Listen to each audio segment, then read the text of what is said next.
Welcome to episode 63 of Project 613. We've mentioned previously how in the Jewish calendar, every few years was made a leap year when an entire additional month is inserted. It is always the last month of the year, the month of Adar. But this was no simple matter. The law prohibits just adding a month randomly. There has to be a good reason for it. In temple times, the Jewish Supreme Court, the Sanhedrin, and a panel of experts would decide whether to make a year a leap year or not. This was based on astronomical calculations to ensure that Passover will be in the spring as the Torah explicitly states.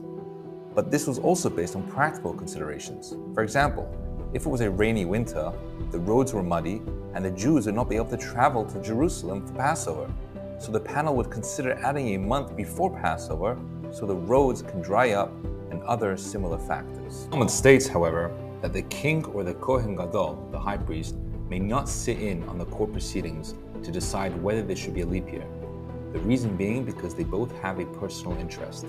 The king would always want a leap year because his army is paid on an annual basis, and thus he would get a month of free labor. And the high priest, he might not want the year to have 13 months because then Yom Kippur will be later in the season and it'll be colder, and he has to immerse himself in the mikveh 5 times that day. Plus, he serves in the temple barefoot and doesn't want the floor to be cold. Now, this seems strange. Are we afraid that the high priest of Israel will distort the objective truth of whether a leap year is necessary just so that on Yom Kippur the water in the mikveh should be a little warmer?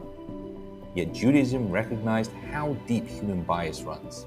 I may be a high priest, a very holy Jew. It may be Yom Kippur, the holiest day of the year.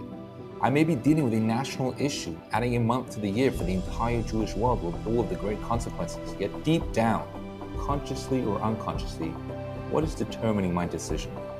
In the worldview of Judaism, for a human being to become great, he or she must first know how small they are and how much bias may exist in their hearts, consciously or unconsciously. It is important we acknowledge this truth, but that is the first step in us not getting entangled by it.